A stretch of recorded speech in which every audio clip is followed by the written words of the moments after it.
I don't know if I'm brave enough to read it, you guys.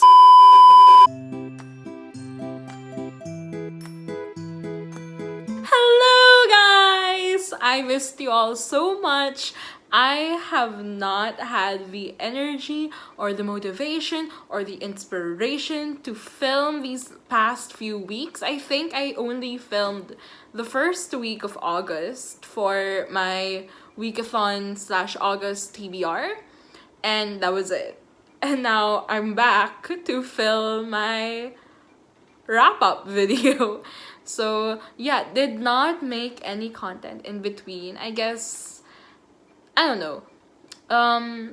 I think that was when quarantine really hit me. You know how like the first few weeks of quarantine, everybody was feeling depressed and unmotivated and all those negative energies, and I didn't really feel that until these past few weeks. And yeah, but basically I did not have a very good reading month. If you've seen some of my previous videos, I mentioned that even though I'm Filipino and I grew up in the Philippines, I cannot speak or understand Tagalog that well. If you've seen my August TBR video, then you know that I would at least attempt to read books that were written in Tagalog. So, it was a struggle. Yeah, that was the hardest weeks of reading I endured these past few months of quarantine. So yeah, I'm just gonna go right into the video and talk about more into detail as to why I felt that way. So the first two books I read were Jana Silang books 3 and 4.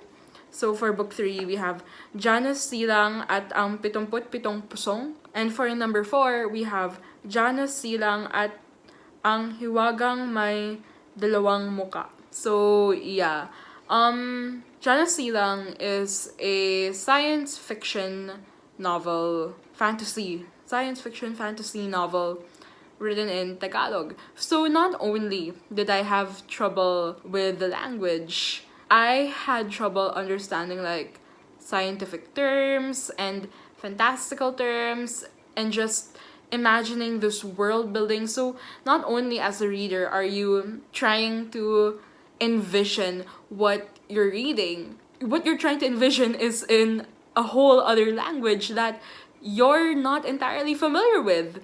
So that was a struggle for me for both of those books, especially with it being all action-packed. Like, I really wanted to enjoy it, and I was enjoying what I could understand of the plot, but overall, I didn't get to enjoy it as much as I wanted to. And that's not to say because the book was bad or anything. No, what I was able to understand, I enjoyed. But I feel like if I at least was a bit more adept with the Filipino language, I would have definitely enjoyed it so much more. So since I did read this for Weekathon, in Weekathon we also have like badges that they sort of give out if you read a book that fits the given criteria. So the badges that fit into Jana Silang are 1, host choice, because Jana Silang was chosen by one of the Weekathon creators, Filipino SFF, Science Fiction Fantasy, and Sariling Wika, which I struggled with so hard, but whatever. At least I can say that I tried. So the second book I read for Weekathon is in English, thankfully, because I knew that if I only read all Tagalog books, I would have lost my mind, and that is why I decided to include Alex and Eliza by Melissa de la Cruz. And obviously, if you don't know, Alex and Eliza is a retelling of the lives of Alexander Hamilton and Eliza Schuyler as a Hamilton musical Broadway fan. Hello, hi, how are ya? I was really excited to read this, and what I liked about this book was that this retelling was very cutesy and just lighthearted and felt very YA. And yeah, like I read The Hamilton Affair last month and it was fun. It was a good read. I enjoyed it. But it took a serious tone most of the time. And here in Alex and Eliza, it's very YA. It's very cute. It feels almost contemporary like, and just by looking at the cover itself, like the pinkish and the theme of it, the heart, you really feel the song Helpless from Hamilton the musical. Ooh, I do. Boy, you got me helpless. Look into your eyes and the sky's the limit. I'm helpless. I'm down for the count and I'm drowning in them. So yeah, I really enjoyed reading Alex and Eliza, and what was even more fun about reading it was that I decided to buddy read it with two of my close friends. So the badges that Alex and Eliza fit into are New to Me, because this is the first time I've read a book by Melissa de la Cruz, and Stupid Love, because it's a romance. So I did enjoy the book, and I will read the rest of the trilogy. And you know what? This adaptation, this version of the story was so cutesy. I know what happens next, okay? I know what happens next in the love story. And I think how Melissa de la Cruz, like, took it and gave it her own spin. I think what happens next is gonna break my heart even more.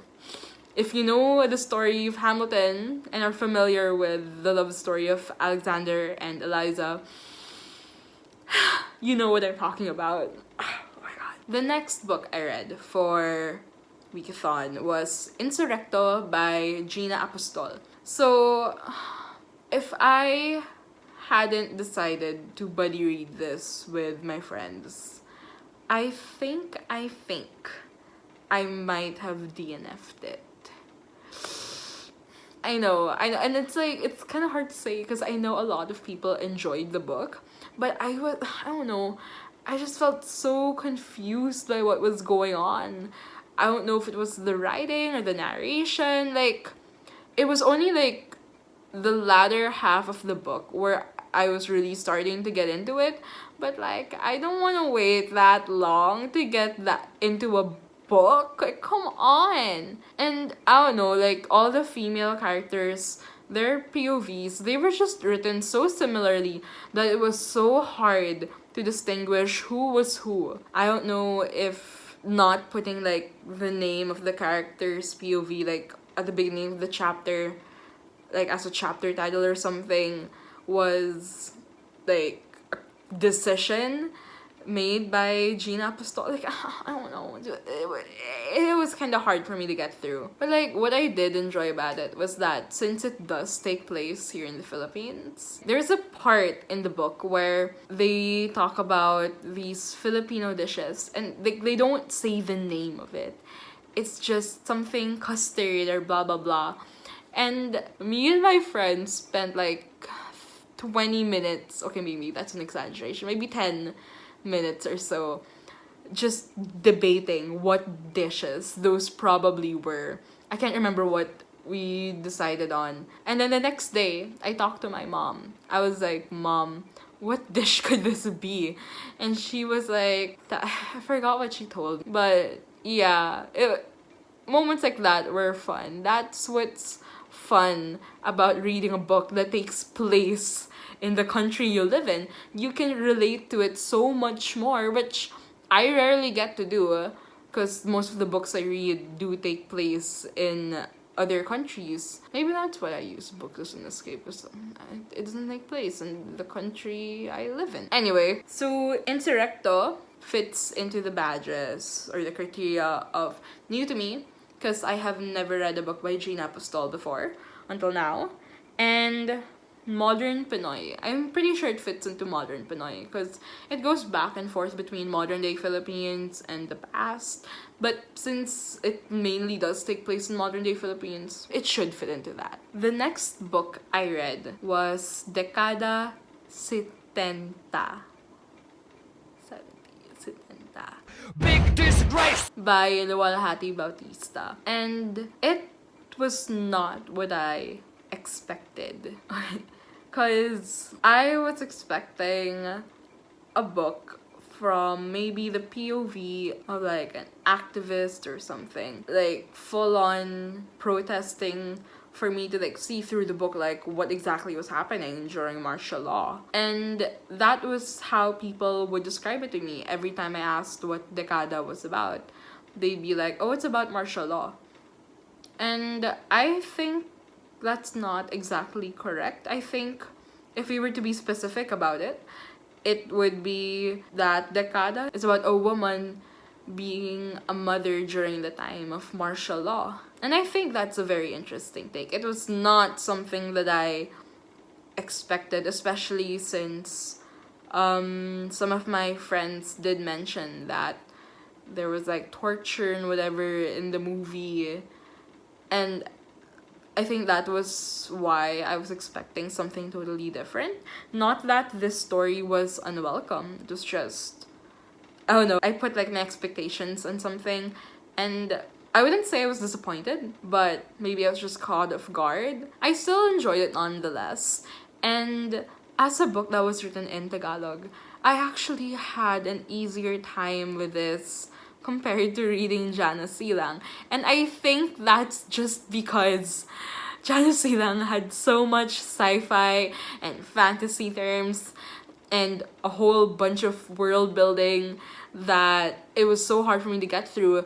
Whereas Dekada is realism. It's realistic. It's in the real world. The only thing I would really have to change in my imagination was that it takes place in the 70s. So I think that was why I had a much easier time with Dekada compared to Jana Silang. And the badges that fit into Dekada are Sariling Wika and new to me because I have never read the book by Luwalhati Bautista. If you've seen my August Weekathon TBR video, which I will maybe link up below, hi, I mentioned that I was also planning to read Gapo and Desaparecidos by Luwalhati Bautista, and after reading Dekada, I decided that what was best for me and my mental health was to just stop reading Tagalog books for the meantime, just for the meantime. However, because I have joined Bibliophile Guild PH, the book club, and this month for Buwanang Wika, it was decided that we would have 2 books of the month, one for Tagalog and one for English. So after Dekada, I did read one more Tagalog book, which is Tabi Po by Mervin Malonzo. Oh my god, not only was this book in a language I couldn't understand, but it was so out of my comfort zone. Okay, I did not know anything about this book until like the moment I started reading it. Like, I did not know what it was about. I didn't know. Okay? I didn't know. So thankfully, I decided to buddy read this with my 2 other friends. And mistake number 1 was reading it at 12 a.m.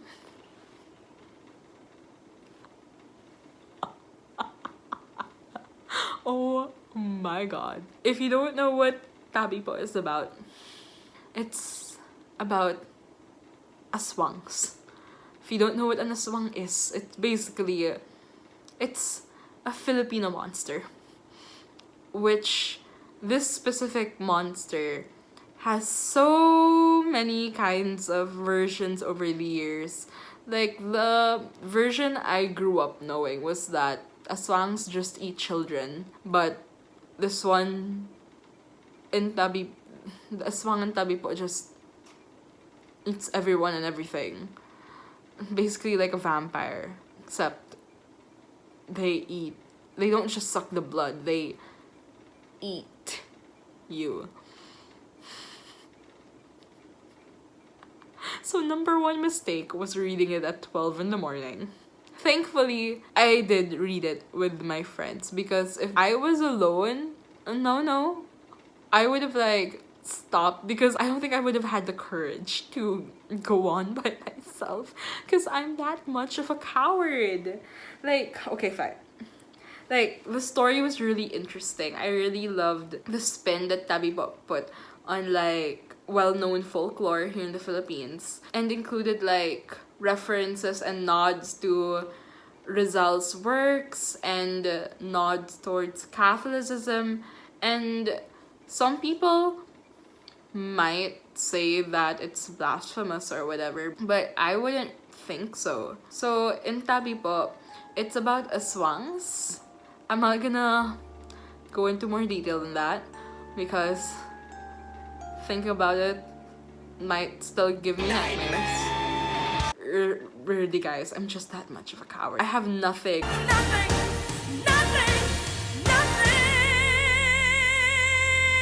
against this book. I get scared very easily. And I like that this version of Philippine folklore was given quite a spin. Like, we have nods towards Rizal and Nolin El Fili, and we also have nods and references against the Catholic Church, which was very interesting to see. And I will say that I am curious enough to, like, read the other, I think there are 2 more sequels, but I don't know. I don't know if I'm brave enough to read it, you guys. No. But I'm interested and I'm curious, but I don't want to do it alone. But anyway, so I decided to maybe include it in a weekathon anyway. So the badges that it fits are Sariling Wika, New to Me, and Filipino SFF, because I think it counts because it is fantasy in a way. I think it counts. Yeah, I'm gonna say it counts. And lastly, I reread Patron Saints of Nothing, which was also a book of the month with Bibliophile Guild PH, but English. And I actually read this last February and reread it for BGPH. And it was fun. It was fun rereading it. And it hits harder now with everything going on. And I don't know, like, I grew up here in the Philippines, but a lot of the things that the main character Jason goes through kind of hit me hard, such as, like, not really knowing much about his own culture. Sorry about it. And, like, not knowing his own language. Sorry about it. And I'm actually really choosy with what I eat, and I don't actually eat a lot of Tagalog dishes. So there was this part when they were having a meal and Jason, he actually liked the food. He was just thinking so much that it physically made him uncomfortable. And one of his uncles was like, "Oh, do you not like the food? Should we have brought McDonald's for you?" And I felt so attacked because I'm the cousin that titas have to buy McDonald's for when we eat out together. I'm not proud of it, okay? But for some reason, I literally just can't stomach some dishes. I felt so attacked during that scene. So the badges that fit Patron Saints of Nothing are Modern Pinoy, Filipino Diaspora, because Randy Ribay is a Filipino American, and Host's Choice. And yeah, my reading in August was not the best. Like, after reading Patron Saints of Nothing, that's like the end of my weekathon. That's it. I read a total of 7 books for weekathon. Yay! Cool, awesome, fun. And yeah, I'm glad I was able to at least read 4 books in Tagalog. I will do it again. I will definitely push myself to read more books in Tagalog, but I'm not gonna force it. If I don't feel like doing it, I'm not gonna do it. I will, but probably not anytime soon. So yeah, that's the end of my weekathon TBR. And just so that I include everything, I also read The Fountain of Silence by Ruta Sepetys. And it's a story about multiple characters during the rule of Francisco Franco, sometime after World War II. And it hit me. Like, that book, like, it really hit me. I feel like if I had read that right after reading Decada, that would have been such sad, negative energy.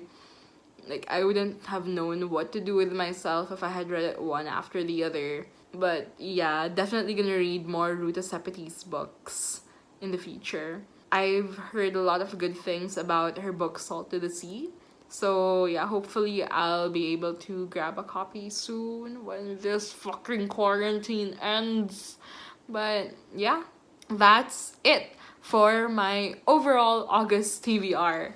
And I really hope you guys enjoy the video and don't mind listening to my rambling and aren't judging me too much. And yeah, that's it. Bye!